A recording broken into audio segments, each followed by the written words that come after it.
Okay, now we're going to get to solving applications with one variable. Alright, the solving, so this is the last thing from 2-2. So we're going to go through solving. I'm going to solve four types. There's more than four types, but I'm going to hit sort of the four big types that are usually the hardest for students. So do make sure you look at the examples in the book. They go over more of the other types and things like that. But like I said, I'm hitting sort of the big four that are more of the more difficult ones. We're going to do a motion problem, mixing problem, similar triangles, and a geometry, or that's the geometry, similar triangles. Right, so the strategy.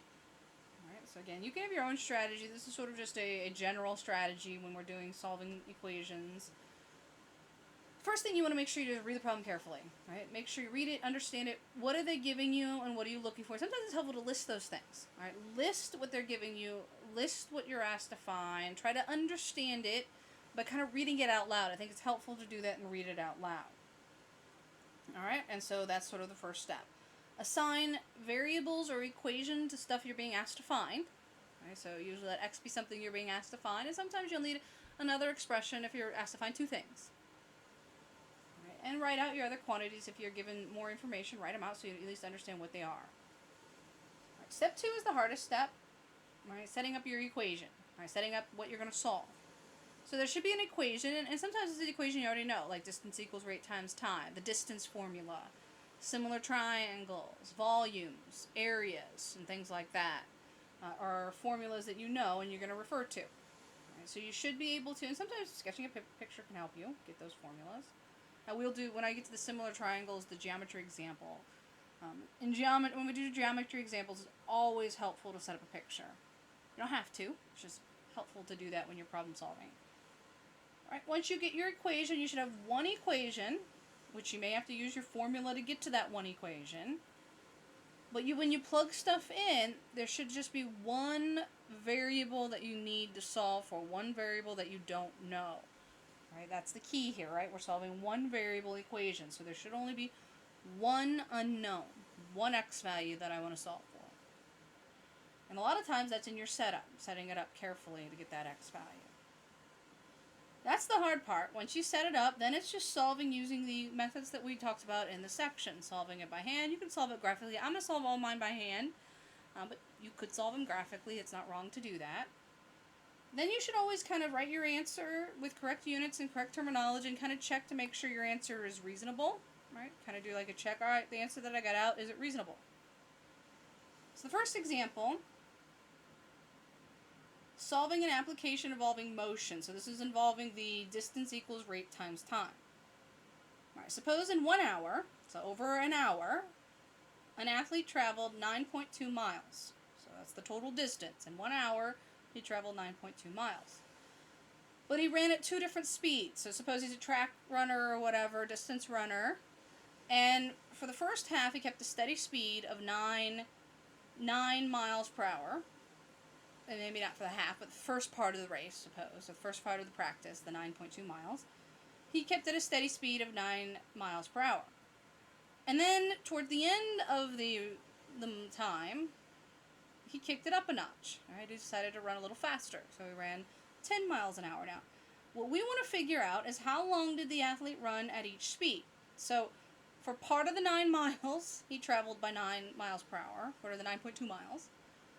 And part of that 9.2 miles, he traveled 10 miles per hour. And I want to know how much time did he spend at each speed, right, in the total hour. And so, excuse me, that's how we break it down. All right, so reading through it, understanding what you're getting. So step 1 is sort of putting all the pieces together that you're given. I'm asked to find a time. How long did he spend at each speed? And so my x value should represent one of those times. You can choose either one. I picked the first one, but you could technically pick the second one. It's not wrong to do that, but I just always think it's easier to go with the first. So I'm going to let x represent the time in hours he ran the 9 miles per hour, right, the first time. Right? So x would represent, so in the 1 hour, suppose he took and he ran a third of it at 9 miles per hour. Well, that means he ran 2/3 of it at 10 miles per hour, right? He split the hour up by a third and 2/3. And so the second part of it would be, well, if he spends X hours running at 9 miles per hour, to figure out how much he spent running at 10 miles per hour, we take the total, the 1 hour, subtract away the time that represented the X, the first half, and that will tell us how much he ran at the second one, right? 1 minus X will give us, so if I know that he ran, suppose he ran 0.75, so 3/4 of the time he ran at 9, which means he ran 0.25, 1/4 at 10, right? So we wanted to figure out, well, how did he split up his hour running at the 2 miles? And so that's how we do it. So X represents the first, and you could have flipped that around and that's fine. X represents how long he spends on the first speed. Then to figure out how long he spends on the second speed, we take our total time minus the X, the first time. And that'll give us the second time. Alright, so that's how long he spent. Those are the two things we're looking for. We want to know how long he spent running 9 miles per hour and how long he spent running 10 miles per hour. So again, those are my unknowns, which are represented by X values. Alright, so X, the time spent running 9 miles per hour. 1 minus X represents the amount, again, total time is 1 hour, right? If I add those up, X plus 1 minus X, the X value I'll use cancel out and leave me with my 1 hour. That's sort of how I can check that I've set it up right? It should represent the total time. Right, and it does. Time spent here, so if this was 0.75, this would be 0.25, right? Adds up to 1 hour. So that's step 1, all right, getting it all set up. Step 2 then, it's a motion problem. A motion problem means I've got distances, right, miles traveled, and time, hours, and speed, how fast, rate. So I've got distance, rates, and times, and so that's the equation I use. I use the distance, right? The distance equals rate times time equation. However, keep in mind that I've got 2 rates and 2 times, right? 2 speeds. Rate is my speed, and 2 times. Right? Time at the first speed, time at the second speed. But he did travel a total distance of 9.2. Right? So keeping that in mind, so this would be my time 1. This would be my time 2. Right? 9 miles per hour would be my rate 1. 10 miles per hour would be my rate 2. And so total distance, 9.2, equals the time 1 times the rate 1 plus the time 2 times the rate 2.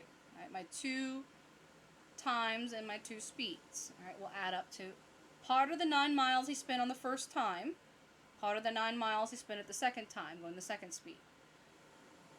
And so that's my equation. And then I plug in what I know.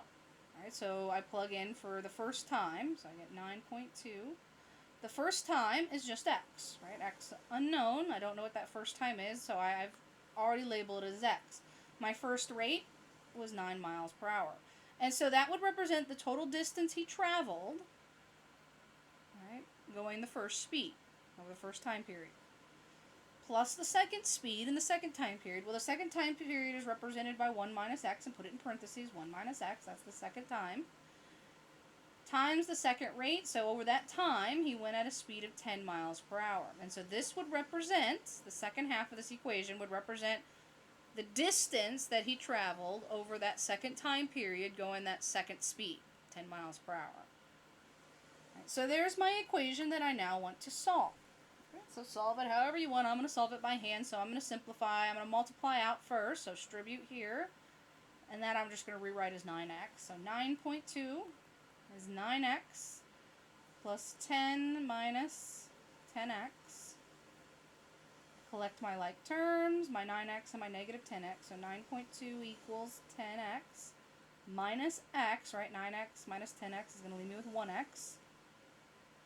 Move the 10 to the other side, so subtract 10. So over here I'm going to have a negative 0.8.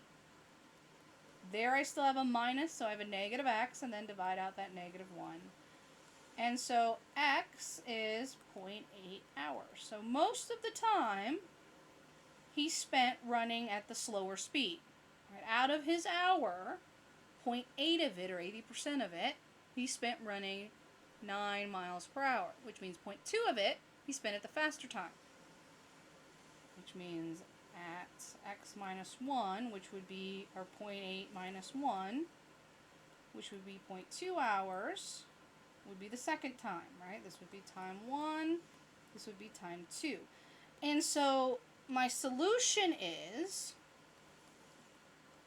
he spent 0.8 hours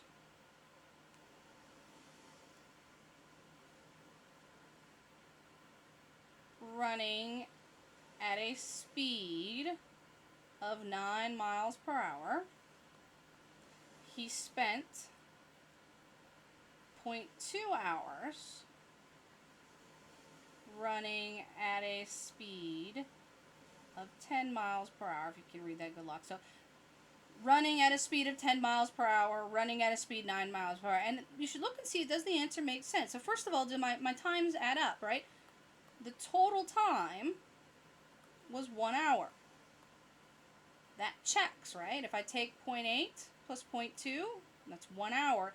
And then you can check and make sure the distance works, right? It should come out 9.2 when I take my first time times my first speed, add my second time times my second speed. Well, my first time was 0.8, my first speed was 9 miles per hour. My second time was 0.2, my second speed was 10 miles per hour. If you add those up, multiply it out and add it up, it does come to 9.2, and so it does check. So you can check. So this is just, there's my answer. This is just the check step, right, to make sure my answer is reasonable. All right, reasonable. All right, so there's an example of a distance, rate, time example. All right, 2 distances and 2 times I wanted to figure out. All right, so I'm going to do my next couple of videos. I'm basically going to do one application on each video because I think it's just easier to do it that way. So my next application will be on my next video, which I believe is going to be a mixing problem.